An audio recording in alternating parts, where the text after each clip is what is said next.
Shalom, auditeurs, auditrices, frères et sœurs, dans le Seigneur de la montagneuse ville de Likassi et ses environs. Nombreux que vous êtes attachés à la 90.2 MHz de partout à la maison, au service et ailleurs. Il est 16 heures dans notre studio et c'est l'heure de Maranatha, une émission présentée par le berger du tabernacle de Likassi, le frère Kime Mukena Balthazar, qui nous parle depuis le mardi passé sous le thème Le plan du salut, pris dans le livre de Paul aux Romains, chapitre 28, verset 30. Auditeurs, auditrices, frères et sœurs en Christ, bonne disposition à l'écoute de la parole divine.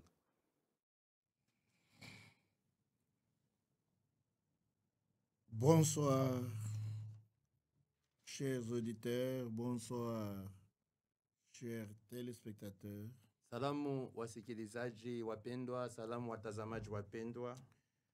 Nous avons la joie de vous saluer, Tuna furaha ya kuwasalimu, de vous souhaiter une bonne écoute de la parole de Dieu. ya kumitakia kusikia kuzuri kwa neno la Mungu. Je suis le frère Balthazar Kime Mukena Mimi ni ndugu Balthazar Kime Mukena, qui vous parle par le moyen de la chaîne RTL inayesema nanyi kwa njia ya chaîne RTL, et je suis heureux de savoir que vous êtes calés dans vos fauteuils pour Nina. suivre cette émission de la parole. de na Dieu. nina furaha ya kujua ya kama mumekaa katika viti vyenu mkifuata hiki kipindi cha neno la Mungu. Depuis mardi, nous avons déjà eu 2 séances Tangu siku ya kazi mbili tunesha kuwa na vipindi viwili sur ce thème important du plan merveilleux de salut de Dieu. juu ya hii tungo ya muhimu sana ya mapo ama mpango ya ajabu ya wokovu ya Mungu. Nous avons basé notre sujet sur un texte de base Tungo letu tulitoa katika andiko moja ya msingi dans Romains chapitre 8, versets 28 à 30. katika barua kwa Roma sura ya 8 shairi 28 hadi 13, Texte auquel je vous convie à suivre la lecture maintenant.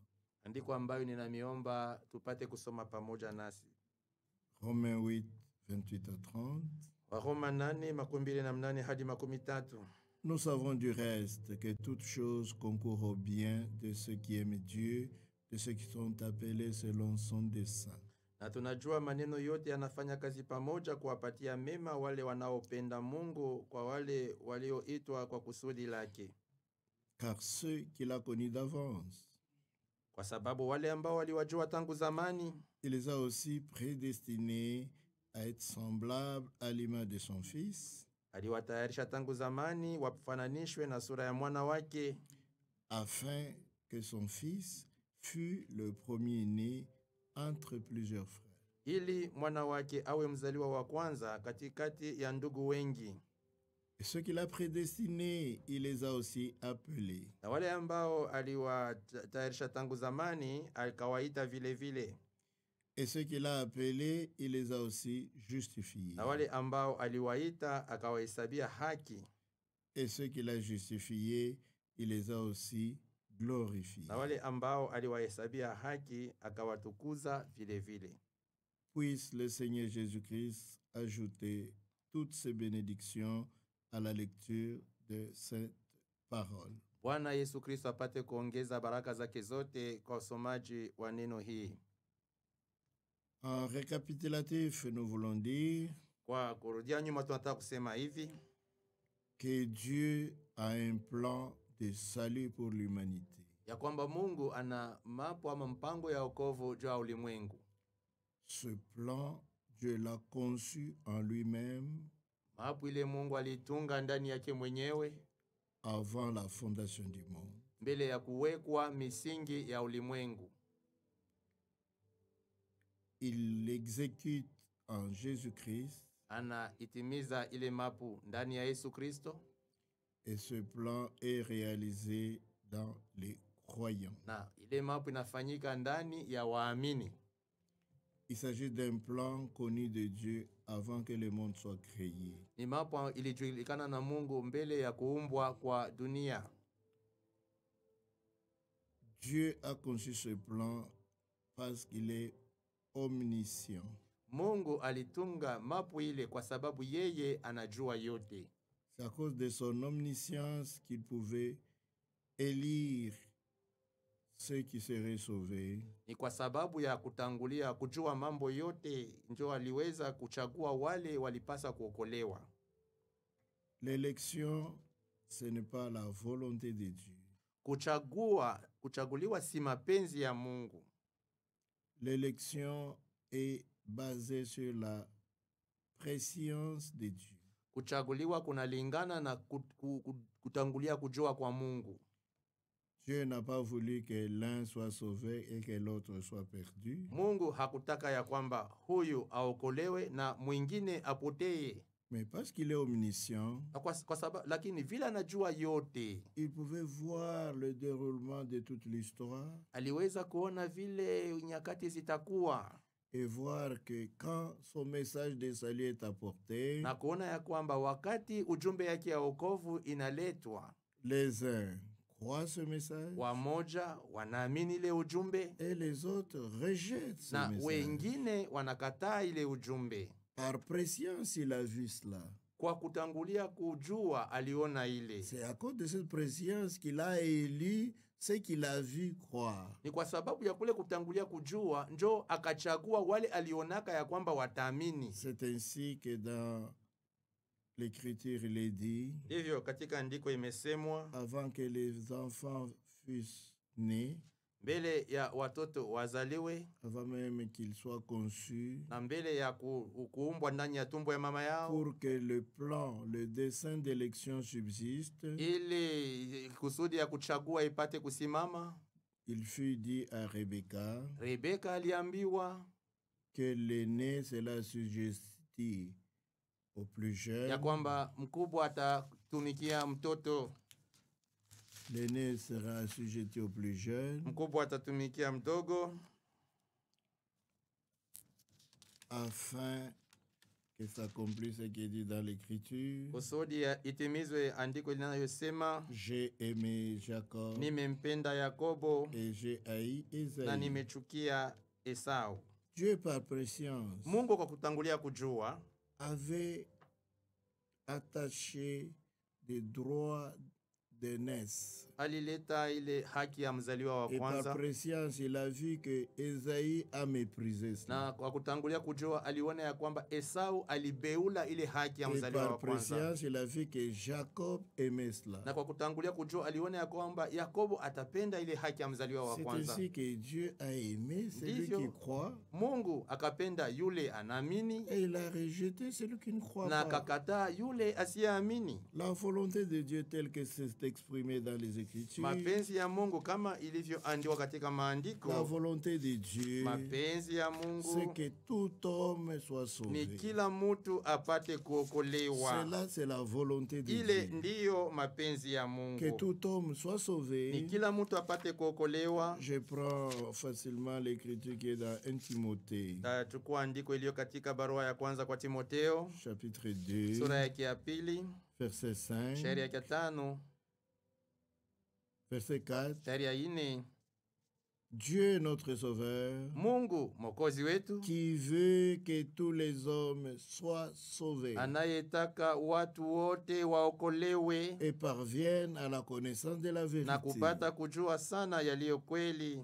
Dieu veut que toute personne soit sauvée. Mungu anataka kila mtu aokolewe, Mais par préscience, lakini kwa kutangulia kujua il sait que les uns seront sauvés. anajua ya kama wamoja Ils wataokolewa, vont accepter cela. watakubali ile. Il sait que les autres ne vont pas accepter. Anajua ya kwamba wengine watakataa Et ils seront perdus. na watapotea, Mais sa volonté lakini mapenzi est que yake tous soient ni sauvés. watu wote Sa waokolewe. volonté Mapenzi est que yake tous parviennent à la connaissance de la ni vérité. wote wapate kujua kweli, La vérité de Dieu. kweli ya La Mungu, vérité biblique. kweli ya Ce Biblia. n'est pas Dieu qui a fait que les uns soient méthodistes, catholiques, etc. Si Mungu aliyefanya kwamba wamoja wao wa Methodist, wengine wa Katolika Ça, na ce sont kadhalika. les hommes eux-mêmes. Ni watu wenyewe walifanya Mais vile. Dieu veut que les méthodistes, les catholiques, les presbytériens, les témoins de Jéhovah, que tous soient sauvés et qu'ils parviennent à la connaissance de la vérité. Lakini Mungu anataka wa Methodist, wa Témoins de Jéhovah, wa Katolika wote wapate kuokolewa na wapate kujua kweli. Qu'ils connaissent ce que Dieu veut. Wajue kile Mungu anapenda. Vous voyez. Mnaona? Donc c'est ça, ce sont des notions essentielles. Maana yake ile ndio masomo ya muhimu. Maintenant la deuxième chose. Sasa kitu cha pili, quand Dieu expose son plan de salut, wakati Mungu quand anaonyesha il mambo yake ya présente wokovu, son plan de salut aux hommes, wakati anawaonyesha watu mambo yake ya wokovu, Dieu appelle le pécheur par la prédication de l'évangile. Mungu anaita mwenye zambi kwa njia ya mahubiri ya habari njema. Vous ne pouvez pas être sauvé sans entendre la prédication de l'évangile. Hawezi kuokolewa pasipo kusikia mahubiri ya habari Vous ne njema. pouvez pas être sauvé dans le rêve. Hawezi kuokolewa katika ndoto. Vous ne pouvez pas être sauvé parce que maman a dit ou papa a dit. Hawezi kuokolewa kwa sababu mama alisema au baba alisema. Vous êtes sauvé Unaokolewa après avoir entendu la prédication de l'évangile. kisha kusikia mahubiri ya habari njema. C'est comme ça que Dieu appelle. Ndivyo Mungu kunaita. Et toi qui entends, Na wewe qui unaisikia, comprends ta situation, unaelewa hali yako, qui comprends que tu es un pécheur unaelewa ya kwamba wewe ni mwenye et qu'il zambi n'y a rien que tu puisses faire pour te sauver, na hauwezi kufanya kitu juu ya kujiokoa, et que tu comprends que Dieu a pourvu à un na sauveur unaelewa kwamba Mungu alileta et mwokozi c'est l'unique sauveur, na yeye ni mwokozi wa pekee, et que tu viens à lui. na unakuja kwake. Quand tu viens, Wakati unakuja après avoir entendu la prédication de kisha l'évangile, kusikia mahubiri ya habari njema, tu te répands. unatubu, Tu te répands de ton incrédulité, unatubu kutokuamini kwako, de ce que tu as vécu en croyant à des choses du monde. unatubu kwa vile uliishi ukiamini vitu vya ulimwengu, Tu as vécu en croyant des traditions des hommes. uliishi ukiamini madesturi ya watu, Tu as vécu en croyant des coutumes des nations. uliishi ukiamini madesturi ya mataifa, Tu as vécu en croyant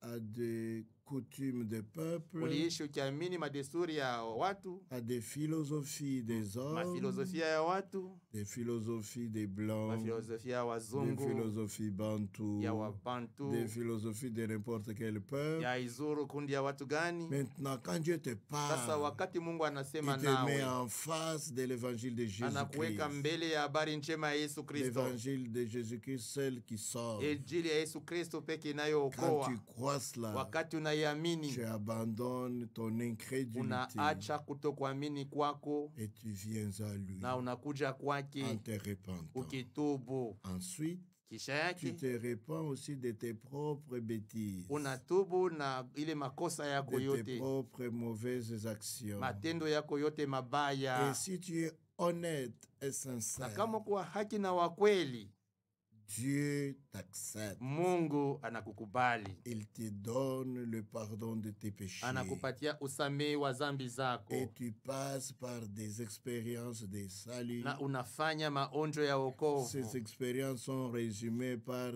certains vocables. Ile maonjo inajumlika katika matamko fulani.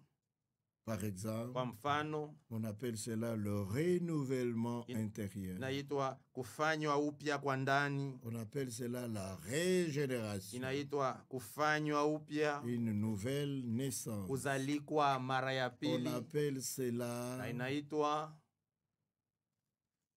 la justification. kuhesabiwa haki.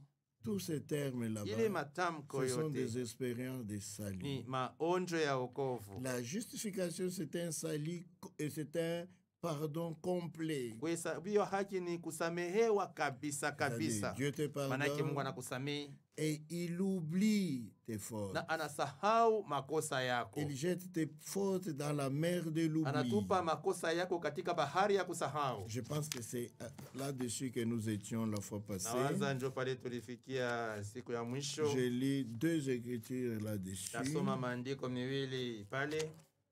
D'abord, je prends Écriture de Michi. Kwanza tabeba andiko ya kitabu cha nabii Mika. Michi. Mika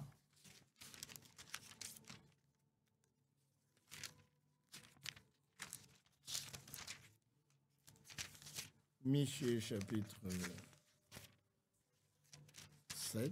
Mika sura yake ya 7 C'est le verset 18 shairi ya 18 à 19. hadi 19. Quel Dieu est semblable à lui? Ni à Mungu toi, gani anayefanana nawe, qui pardonne l'iniquité, anayesamehe uovu qui oublie les péchés, na anayesahau zambi, les péchés du reste de ton zambi la héritage. baki la urithi wake. Il ne garde pas sa colère à toujours, Hachungi kasirani yake kwa milele, car il prend plaisir à la kwa miséricorde. maana anapendezwa na rehema. Il aura encore compassion de nous. Atatuhurumia tena, Il mettra sous ses pieds nos iniquités. ataweka chini ya miguu yake maovu yetu Tu yote. jetteras au fond de la mer tous leurs péchés. Utatupa zambi zao wote chini ya bahari, La mer de l'oubli. bahari ya kusahau. Et dans le Nouveau Na Testament, katika Agano Jipya, dans le livre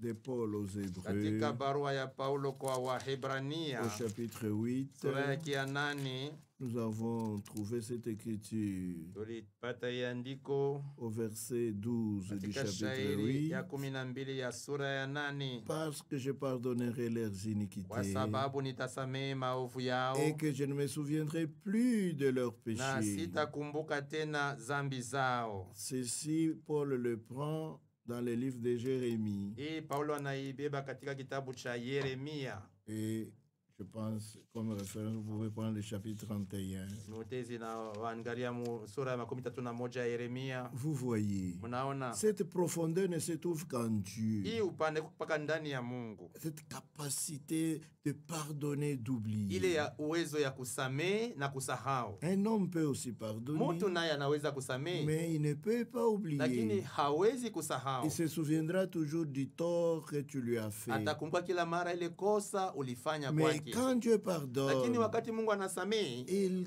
prend ton péché, anachukua zambi il le yako, jette dans la mer de l'oubli. anaitupa katika bahari ya Ton kusahau. péché Zambi yako est dissous dans le sang de Jésus-Christ. inayeyushwa katika damu ya Yesu Et Kristo, personne ne peut plus le na retrouver. hakuna mtu anaweza kuiona tena. C'est cela que la Bible appelle Je- la Ndio justification. ile Biblia inaita kuhesabiwa haki. Vous êtes pardonné et Unasamehewa vous êtes aussi na justifié. tena unahesabiwa C'est-à-dire haki. Dieu te considère comme juste. Maana yake Mungu anakuangalia kama mtu mwenye C'est haki, comme si tu n'as jamais ni péché. kama haujafanyaka zambi. Voyez-vous, Mnaona kile kitu, tous tes péchés sont pardonnés Zambi et oubliés. zambi zako zote Il n'y a zimesamehewa na plus rien kusabuliwa. qui reste contre toi. Hakuna tena zambi ya kuwekwa juu yako. C'est pourquoi, Njo kwa quand maana un homme est venu à Christ wakati mtu anakuja kwa Kristo et qu'il a été na pardonné, anasamehewa, personne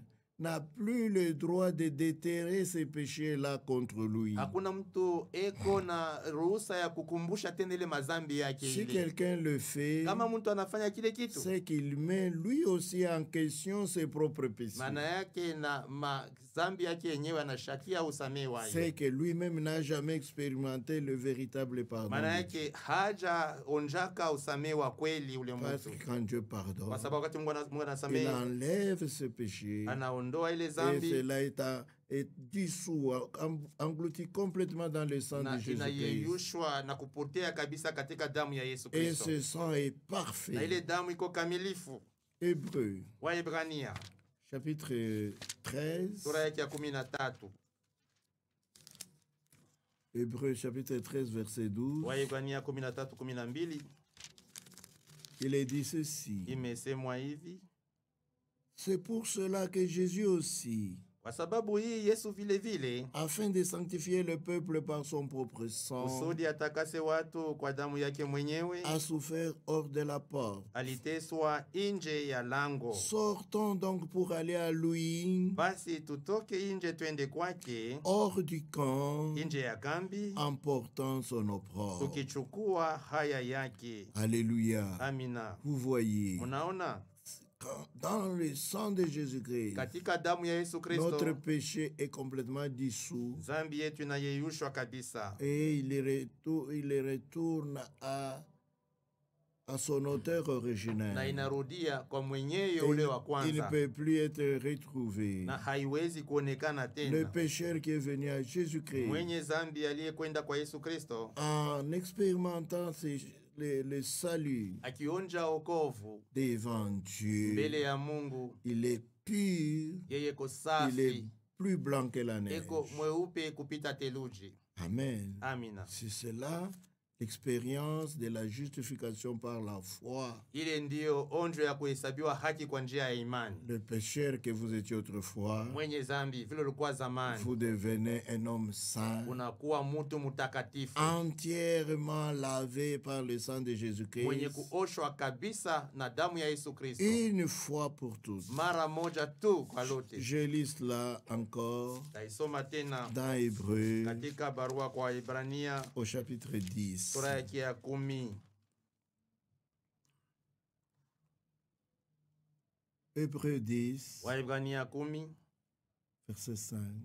shairi 5. C'est pourquoi Christ entrant dans le monde dit, Kwa sababu hii wakati Kristo aliingia duniani anasema, tu n'as voulu ni sacrifice ni offrande, haukutaka wala zabihu wala sadaka, mais tu m'as formé un corps. lakini ulinifanyia mwili. Tu n'as agréé ni holocauste ni sacrifice pour le péché. Haukukubali sadaka ya kuteketezwa wala sadaka ya zambi. Alors j'ai dit, Alafu nilisema, voici je viens. tazama nimekuja. Dans le rouleau du livre, il est question de Katika moi gombo la kitabu nimeandikwa, pour faire, ô Dieu, ta volonté. nifanye mapenzi yako Mungu. Après avoir dit d'abord, Kisha kusema kwanza, tu n'as voulu et tu n'as agréé ni sacrifice ni offrande, haukutaka wala kukubali zabihu au sadaka, ni holocauste, wala sadaka ya ni kuteketezwa, sacrifice pour le péché, wala sadaka ya zambi ce qu'on offre selon la loi. zinazotolewa kwa namna ya Torati. Il dit ensuite, Kisha anasema, voici je viens pour faire ta volonté. tazama nimekuja nifanye mapenzi yako. Il abolit ainsi la première chose Hivi anaondoa ile kitu kia kwanza pour établir la seconde. kusudi aweke cha pili. Verset 10. Shairi ya 10. C'est en vertu de cette volonté Ni katika mapenzi haya que nous sommes sanctifiés tumetakaswa par l'offrande du corps de Jésus-Christ kwa toleo ya mwili ya Yesu Kristo une fois pour toutes. mara moja tu. C'est ça l'expérience de la justification par la foi. Hii ndiyo onjo ya kuhesabiwa haki kwa Nous sommes imani. devenus purs Tumekuwa safi une fois pour toutes. mara moja kwa C'est milele. ce qui fait que Ndio ile inafanya le kama croyant converti, mwamini mwenye kugeuka, pardonné, mwenye kusamehewa, mwenye justifié, kuhesabiwa haki, ce qui fait de lui ile inamfanya qu'il a mis fin à l'ancienne vie de péché. ndio inafanya ya kwamba anakomesha maisha yake ya zamani ya Vous zambi. voyez, Munaona son cœur a été régénéré. moyo wake umefanywa upya, Ses péchés ont été lavés. zambi zake Et zimeoshwa, Dieu les a jetés dans la mer d'oubli, na Mungu anazitupa katika bahari ya dans kusahau, le sang de son Fils. katika damu ya mwana Le wake. croyant Mwamini devient pur devant Dieu. anakuwa safi mbele ya Il Mungu. n'y a plus rien qui lui est retenu. Hakuna tena zambi ya kumshitaki. C'est cela l'expérience de la Ile justification ndiyo onjo ya kuhesabiwa haki, qui met fin à l'ancienne vie de ile péché. ikunakomesha ile maisha ya zambi ya zamani. Le désir même de péché est ôté. Nia yenye ya kufanya zambi imeondoshwa. Le sang des animaux qui était fait dans l'Ancien Testament Damu ya wanyama ilitolewa katika Agano la Kale, couvrait seulement le péché, ilikuwa nafunika zambi tu, mais le désir lakini subsistait. nia ya kutenda zambi ilikuwa Mais avec ikupaka le sang de pale. Jésus-Christ, Lakini na damu ya Yesu non Kristo seulement vous êtes pardonnés, samehewe tu même kule, le désir du péché est lakini ôté hata nia ya kutenda zambi imeondolewa. devant Dieu, Mbele ya Mungu qui est blanc plus que la neige. uko mweupe kuliko theluji. Alléluia. Amina. Cela, Ile ce n'est pas un homme qui peut le faire. Hakuna mtu anaweza Ce n'est kuifanya. pas une religion qui peut le faire. Hakuna dini inaweza Ce n'est pas kuifanya. une doctrine qui peut le Mafundisho faire. haiwezi kufanya ile kazi. Cela, c'est seulement l'œuvre du Sauveur Ile lui-même ni kazi ya Mwokozi mwenyewe par son propre kwa sang. njia ya damu yake mwenyewe. Alléluia. Amina. Maintenant, Sasa on peut y ajouter quelques écritures. tunaweza kuongeza maandiko mengine. Lévitique 20. Walawi 12, Lévitique 20, Walawi verset 12, 8. shairi yake ya 8.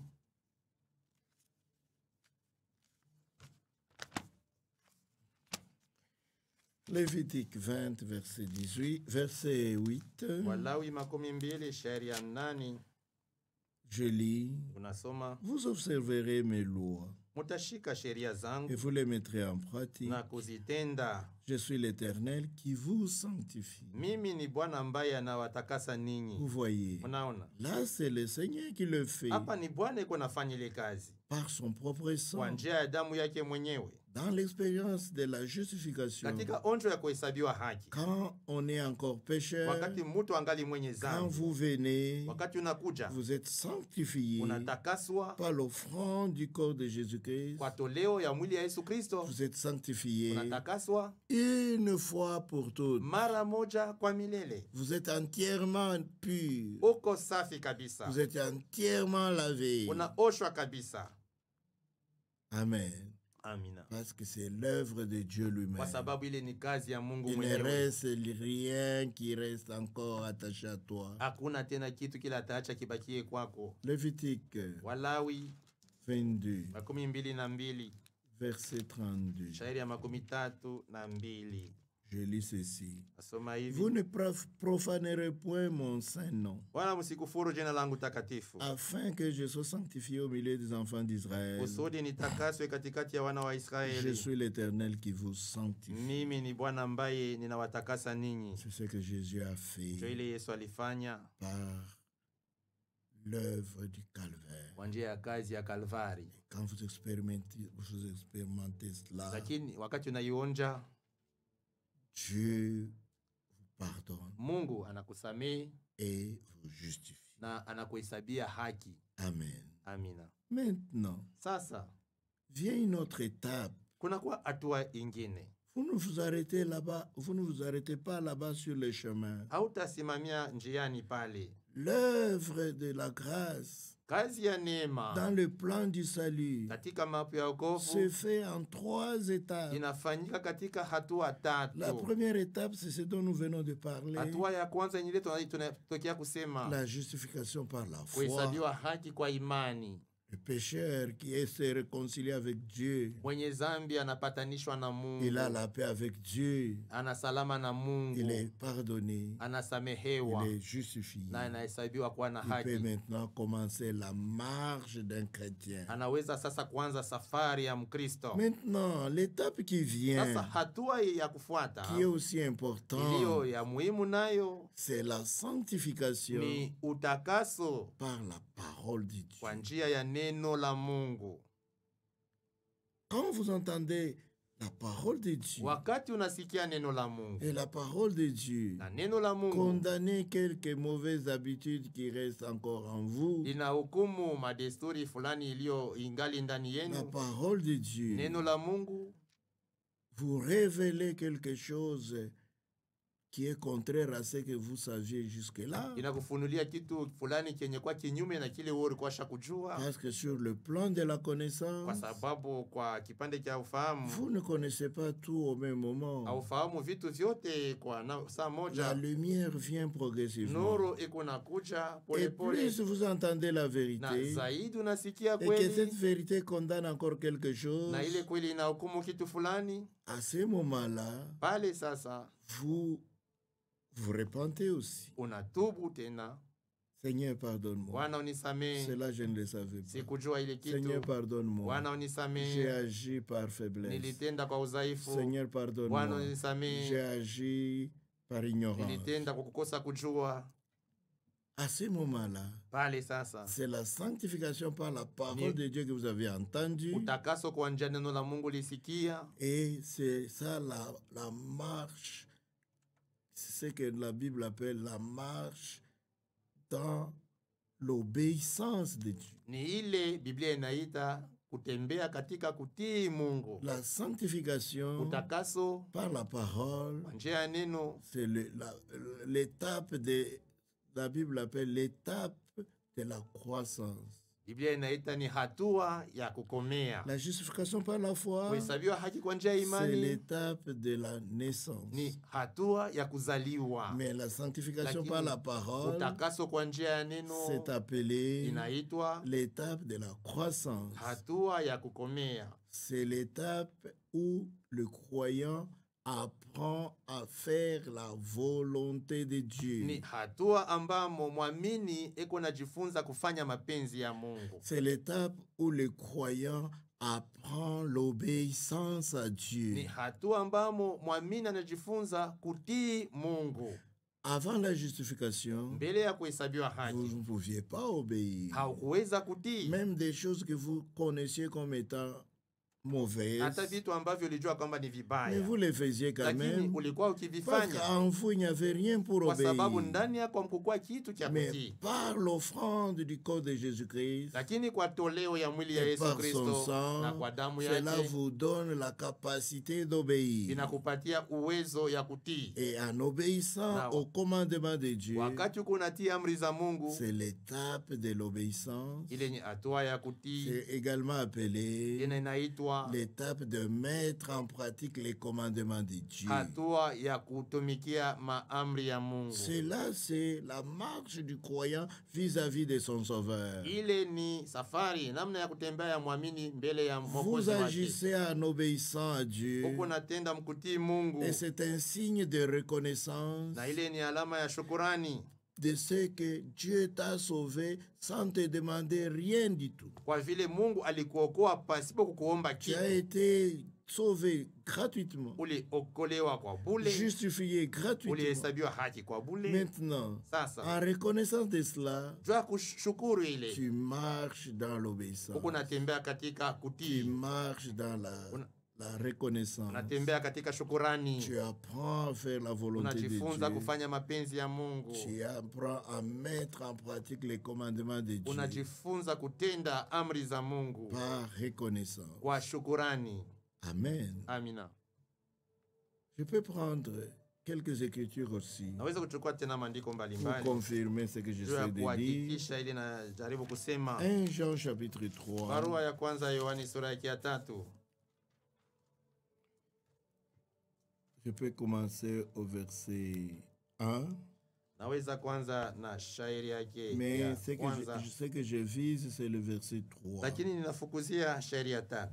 Voyez Tazam- quel amour le Père nous a témoigné Tazameni ni mapendo namna gani tuliopewa na Baba, pour que nous soyons appelés enfants de Dieu. tuitwe watoto wa Mungu. Dieu nous a sauvés par amour, Mungu alituokoa kwa mapendo, par grâce. kwa neema Il nous a sauvés. Nous alituokoa. sommes devenus des enfants de Dieu. Tumekuwa watoto wa Mungu Et nous le na sommes. sisi ni Ce watoto n'est wa pas une Mungu. prétention. Hatujizanie, C'est une hapana. expérience de salut que nous avons Ni faite. onjo ya wokovu Comme la tuliifanya. Bible dit Ile Biblia dans inasema Romains. katika barua kwa Je vais Waroma. revenir là-bas. Tarudia Prenons un peu Yohane. Romains 8. Twende kwanza katika Waroma sura yake ya 8. Romains 8, Waroma 8 verset shairi ya 14. 14. Romains 8, verset 14. Waroma 8 shairi ya 14. Car tous ceux qui sont conduits par l'Esprit de Dieu sont fils de Dieu. Kwa kuwa wote wanaoongozwa na roho ya Mungu hawa ndio wana wa Et vous Mungu. n'avez point reçu un esprit de servitude Na hamkupokea tena roho ya pour utumwa être encore dans la crainte. inayoleta tena oga, Vous avez reçu un esprit d'adoption lakini mulipokea roho ya kimwana qui a fait de vous des fils de Dieu, iliwafanya ninyi wana wa par Mungu. lesquels nous crions Kwa ile roho tunalilia Abba Père. Abba Baba. Dieu est devenu notre Père Mungu anakuwa baba yetu parce que vous êtes nés de lui maintenant. kwa sababu sasa mnazaliwa Au travers naye. de cette première expérience de la justification, Kupitia ile onjo ya kwanza kuhesabiwa haki, Dieu est devenu votre Père. Mungu anakuwa baba yenu. Alléluia. Amina. Et parce qu'il est devenu votre Na kwa frère, sababu anakuwa baba yenu, l'Esprit lui-même de Dieu roho yenyewe ya Mungu rend témoignage à votre esprit nashuhudia roho yenu que vous êtes devenus enfants de Dieu. ya kwamba mumekuwa watoto wa C'est ce qui Mungu. est écrit au verset Ndio ile 16. inaandikwa katika shairi ya L'Esprit 16. lui-même rend Roho mwenyewe témoignage à anashuhudia notre esprit kwa roho yetu que nous sommes enfants ya de kwamba Dieu. sisi ni Nous watoto ne wa Mungu. prétendons pas être enfants de Dieu. Hatujizanie kuwa watoto wa Nous le Mungu. sommes Sisi réellement. tuko kweli kweli watoto wa Mungu. Si le monde ne nous connaît pas, Kama dunia itutambui, c'est qu'il ne l'a pas connu. maana yake haikumtambua yeye. Bien-aimés, Wapenzi, nous sommes maintenant enfants de Dieu. sasa tuko watoto wa Mungu. Et ce que nous serons n'a pas encore été Na manifesté. kile ambacho tutakuwa hakijaonekana bado. Mais nous savons que Lakini tunajua ya lorsque kwamba cela sera manifesté, wakati nous itakapoonekana serons semblables à lui tutafanana parce que naye, nous le verrons tel qu'il kwa est. maana tutamwona kama alivyo. Maintenant, écoutez le verset 3. Sasa sikieni shairi ya 3. Quiconque a cette espérance en lui Na kila mtu mwenye kuwa na hii matumaini ndani yake se purifie anajitakasa mwenyewe comme lui-même est pur. kama yeye aliye mtakatifu. Vous voyez, Munaona, maintenant c'est le croyant qui se met à l'œuvre. sasa ni mwamini anaingia mkazi. Dieu l'a lavé. Mungu Il est alimuosha, devenu tout blanc comme plus que la neige. anakuwa mweupe kupita theluji. Regardez cette image que je voudrais vous Oneni montrer. hii picha nataka Si kumionyesha. vous voyez un jeune homme, Kama unaona kijana mwanaume, comme souvent c'est l'habitude des jeunes gens, ile ni katika desturi ya watoto il est wanaume, propre, eko il est safi, bien habillé, amevaa vizuri, il est habillé en pantalon blanc, amevaa suruali mweupe, chemise blanche, shati mweupe, veste blanche, koti mweupe, souliers blancs, viatu vyeupe, chaussettes blanches. mashoseti nyeupe. Quelquefois, Wakati il ingine mettra même un petit chapeau blanc. ataweka kona kakofia keupe, Et il ajoutera même à son petit chapeau blanc une plume na blanche. anaongeza kule kofia linyonya lyeupe, Voilà, il est tout blanc. paleko mweupe Maintenant, kabisa. un jeune homme habillé de cette Sasa manière, kijana mwenye kuvaa ile namna il ne se mettra pas sur un siège, sur n'importe quel siège. hataweza kuikaa pakiti chochote. Il veille à l'endroit où va se mettre. Ataangalia sana fazi ambapo Avant de atakala. se mettre, il va essuyer l'endroit. Mbele ya kuikala Il atapangusa va ile tout fazi, contrôler. ataangalishisha yote. Pourquoi? Kwa nini? Parce qu'il est tellement Kwa propre sababu iko mweupe safi qu'il ne veut sana, pas s'essuyer. hataki Qu'il ne kujichafua, veut pas souiller son vêtement. hataki kuchafua vazi lake. Laissez-moi aussi dire ceci. Sasa mwenyeruhusu niseme tena hivi, Ce sont seulement les croyants qui pêchent. ni wenye zambi tu, waamini tu ndio wanafanyaka Les zambi. pécheurs ne pêchent pas. Watenda zambi au watufanyake C'est zambi. le pécheur est comme un mécanicien. Mtenda zambi yo kama Il est mekanisien, habillé en salopette, essuyé par l'huile, les histoires de véhicules. amevaa mavazi ya kazi yenye kuchafuliwa na mafuta ya magari, Lui peut se coucher en dessous du véhicule. anaweza kulala chini ya Il peut gari, s'asseoir n'importe anaweza où. kuikala Il pahali ne fait pas popote, attention à là où il va se mettre. afanye angalisho pahali ataketi. Mais celui qui est bien Lakini habillé, mtu mwenye kuvaa en tenue vizuri, toute mwenye blanche, kuvaa manguo il n'est meupe, pas comme un mécanicien. hana kama Il mekanisien, contrôle l'endroit où il va se mettre. eko naangalia pahali Et ataketi, si jamais il y a une petite tache, na kama kuna uchafu hata kidogo pale, il veillera à l'enlever le plus tôt possible. ataondosha mbio mbio ile uchafu. Vous voyez, Munaona, c'est là la sanctification par la parole. ile njo utakaso kwa njia ya C'est neno. pourquoi c'est les chrétiens qui pêchent. Njo kwa maana ni Wakristo ndio Ouais, wanafanyaka parce qu'il zambi, est déjà blanc. kwa sababu yeye ni mweupe, Il est propre. ni eko Et safi, s'il lui arrive de commettre une na faute, kama akifanya kosa et ça se verra directement. itaonekana waziwazi. Tandis que le mécanicien, Sasa mekanisien même si une goutte d'huile tombe sur sa salopette, tone ya mafuta inaanguka pa sa nguo salopette yake, est déjà toute noire. nguo yake kumweusi, Noir sur noir. mweusi kabisa, C'est toujours noir. nyeusi yule nyeusi C'est ni pourquoi mpaka les nyeusi. pécheurs ne pêchent Ndio pas. kwa maana watenda zambi hawatendi zambi, Il est déjà pécheur. ye eko mtenda Celui qui zambi. pêche, Ule kwa nafanya c'est celui zambi qui a déjà été ni ule lavé, anesha kuoshwa, qui comprendra qu'il n'a pas plus le droit d'essuyer son vêtement. ataelewa ya kwamba hana tena na ruhusa kuchafua nguo yake. Amen. Amina. Vous voyez, Munaona, c'est cela l'étape de la sanctification par la ile parole. njo hatua ya kutakaswa kwa njia ya neno. Quand il commet une faute, Wakati unafanya kosa, directement, pale pale tu remarqueras la faute. utaona ile kosa. Tu ne donneras pas le sommeil à tes yeux Hautaweza kulala usingizi avant d'arranger la chose. mbele ya Vous kutengeneza ile voyez, kosa. Mnaona, parce que tu dois être toujours kwa propre. sababu nimekupasa kuwa safi wakati wote. Amen. Amina. Je prends 1 Jean 2. Twende katika barua ya kwanza ya Yohane sura ya 2. 1 Jean 2, verset 1 à 2. Yohane wa kwanza 2:1 kufika 2. Mes petits enfants, Watoto wangu wadogo, je vous écris ces choses nawaandikia maneno haya afin que vous ne péchiez point. ili musitende Et dhambi. si quelqu'un a péché, Na kama mtu akitenda nous dhambi, avons un avocat auprès du tuna Père, mwombezi kwa Baba, Jésus-Christ le juste. Yesu Kristo mwenye haki. Il est lui-même une victime expiatoire pour nos Na yeye ni péchés. kipatanisho kwa dhambi zetu, Non seulement pour les nôtres, wala si kwa dhambi zetu tu, mais aussi pour ceux du monde entier. lakini kwa dhambi za ulimwengu wote. Maintenant, qu'est-ce que je vais dire? Nataka kusema nini 1 sasa? Jean 1, verset 10, il Barua ya est dit. kwanza Yohane 1:10 inasema, Verset 9 d'abord. 9 kwanza Même verset 8. hata 8. Si nous disons que nous n'avons pas de péché, Kama tukisema ya kwamba hatuna na dhambi, nous nous séduisons nous-mêmes. tunajidanganya Et la wenyewe, vérité n'est point en nous. wala kweli si ndani yetu. Et si nous confessons nos péchés, Tukikiri dhambi il zetu, est fidèle et juste yeye ni mwaminifu na wa pour nous les haki, pardonner ya et kutusamehe pour dhambi nous zetu purifier de toute na iniquité. kutusafisha na uovu wote. Si nous disons que nous n'avons pas péché, Kama tukisema kwamba hatukutenda nous le dhambi, faisons menteur. tunamfanya yeye kuwa muongo, Et sa parole n'est point en wala nous. neno lake si ndani En yetu. d'autres termes, Ni kusema mnamna les ingine, croyants waamini qui a déjà été lavé, kuonyesha kuoshwa, il peut arriver inaweza kufika qu'il se ya trompe, kwamba qu'il anakotola, commet une faute, anafanya qu'il commet kosa, un péché. anafanya dhambi, Mais, parce que lakini c'est un enfant de vile ni Dieu, mtoto wa il Mungu aura une telle condamnation dans son atasikia cœur hukumu katika moyo qu'il wake, lui cherchera le plus tôt atafanya mbio mbio à arranger cela, atengeneze à mambo, corriger cela, atengeneze ile, à confesser cela, aikiri, à rectifier toutes choses atengeneze maneno yote pour être de nouveau en ordre Il a- avec Dieu. ili apate kurudia tena katika usawa na Mungu. C'est cela, Ndio ile la sanctification par la parole. utakaso kwa njia ya neno. Éphésiens, Waefeso chapitre 5. sura yake ya 5, Éphésiens, chapitre 5, Waefeso 5 verset 26. shairi ya 26. Éphésiens, chapitre 5, verset 26. Waefeso 5:26,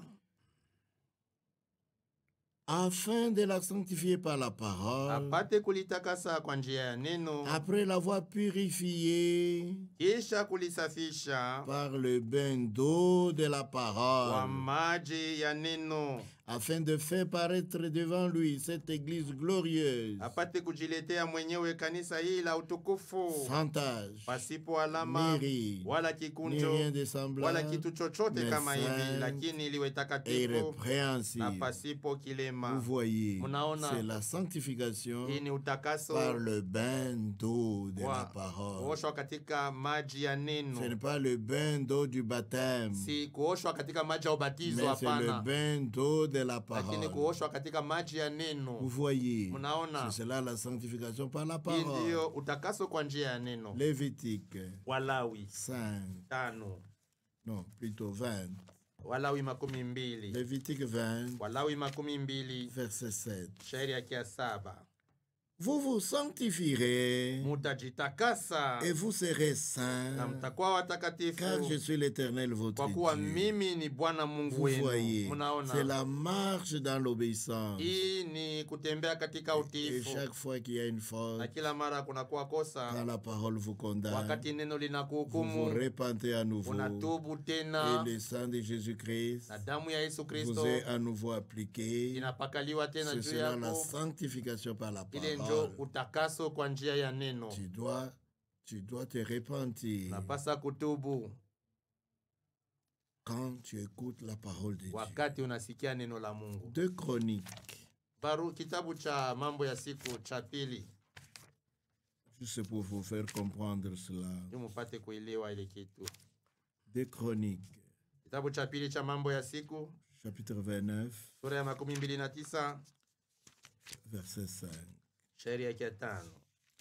Et il leur dit, Akawaambia, écoutez-moi Lévites, Munisikie ninyi Walawi. Maintenant, sanctifiez-vous. Sasa mjitakase. Sanctifiez la maison de l'Éternel, Na mutakase nyumba ya le Bwana, Dieu de vos pères. Mungu wa baba zenu. Et mettez ce qui est impur hors du sanctuaire. Na muweke vyote vya uchafu nje ya pahali Maintenant, c'est dans patakatifu. le service. Hapa ni mkazi. Vous êtes en service de Dieu qui vous a sauvé. Mungu natumikia Mungu alimiokoa. Maintenant, vous devez vous-même être en ordre Sasa inapasa muwe katika usawa avec la parole de na Dieu neno la en Mungu, vous sanctifiant. Et vous mukijitakasa. devez mettre hors du Na sanctuaire munapasha kuweka nje ya dans pahali dans patakatifu votre service divin. katika kazi yenu ya Ici, ce n'est kutumikia pas, Mungu. c'est pas seulement les sacrificateurs qui travaillent au temple. Hapa inapaka kuwana anayetumiwa katika hekalu. Ainsi, ici, ce sont les sacrificateurs en tant que croyants. Hapa ni waamini, kuhani kama waamini. Chaque croyant est au service de Jéhovah. Kila mwamini yako natumikia Yehova. Et il doit aussi se sanctifier Na anapasa kujitakasa vile vile. pour servir son Jua Dieu. kutumikia Mungu wake.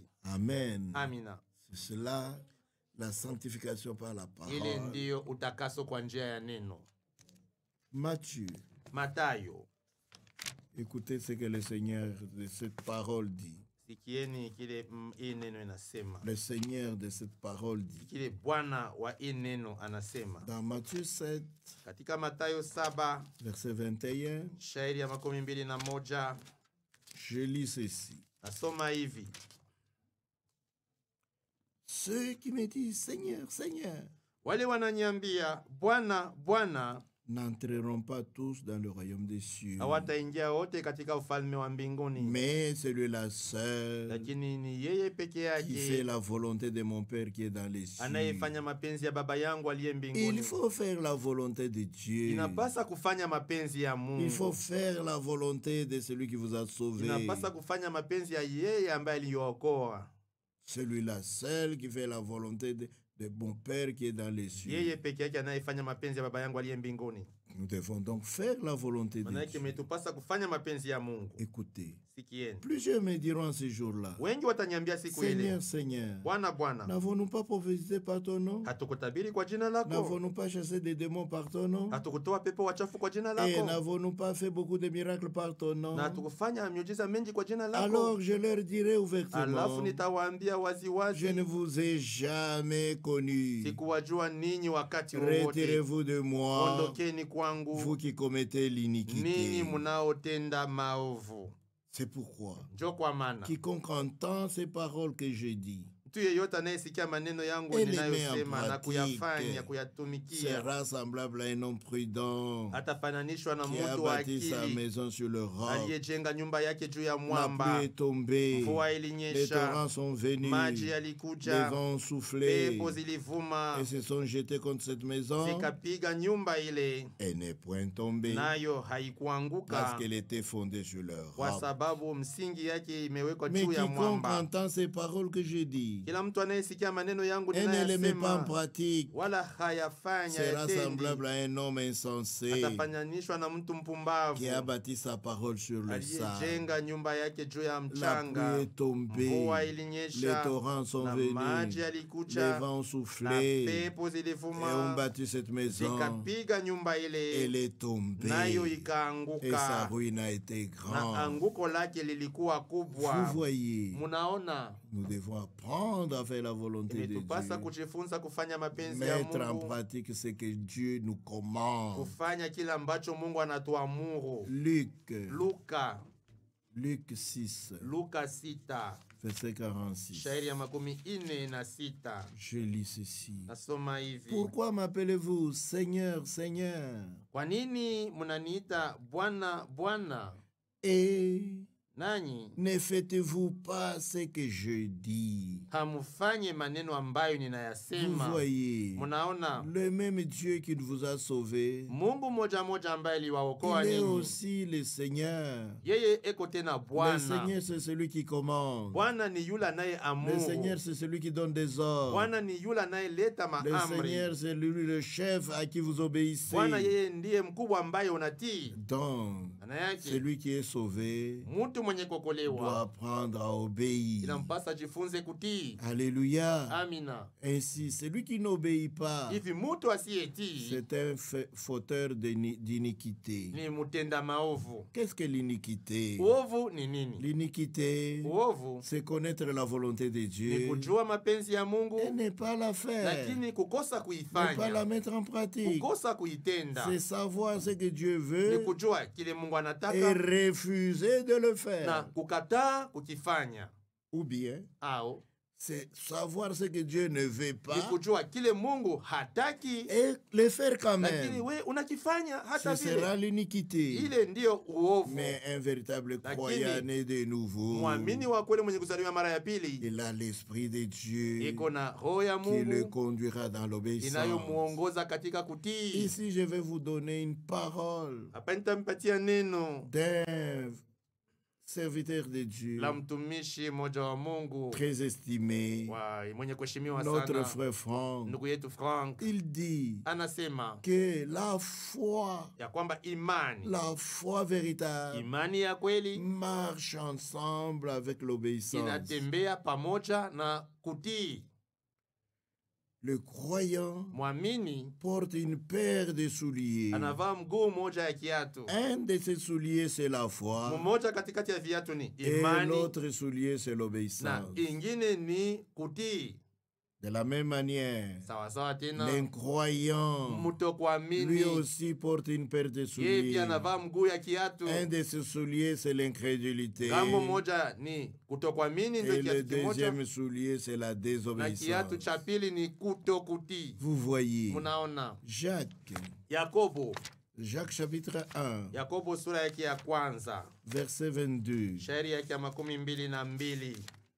Jacques dit ceci: Yakobo anasema hivi: mettez en pratique la parole mutende, mutumikie neno, et ne vous bornez pas à l'écouter, musisimamie tu en vous kulisikia, trompant vous-même par de faux raisonnements. mukijidanganya wenyewe kwa mafikiri ya uongo. Car si quelqu'un écoute la parole et ne la met pas en Kwa pratique, sababu kama mtu akiwa anasikia neno lakini il halitendi, est semblable à un homme qui regarde dans un miroir son visage naturel anafanana na mtu anayetazama uso wake mwenyewe katika kioo, et qui, après s'être regardé, s'en va et oublie aussitôt quel il était. na akikwisha kujitazama anakwenda na anasahau namna alikuwa. Muso yake C'est un insensé, ni ule mtu ndi c'est un mpumbavu, ni vaurien. mtu Son asipo père ou sa mère rougira de honte baba à yake cause au mama de lui. yake atasikia haya kwa sababu yake. Comment une jeune fille ou un jeune garçon Je, binti au mtoto peut mwanaume s'élever avec de la morve anaweza et kulamuka des histoires sur son na visage? mapocha na vitu makamanshi kuhusu Il yake, regarde, il voit cela dans le miroir. anatazama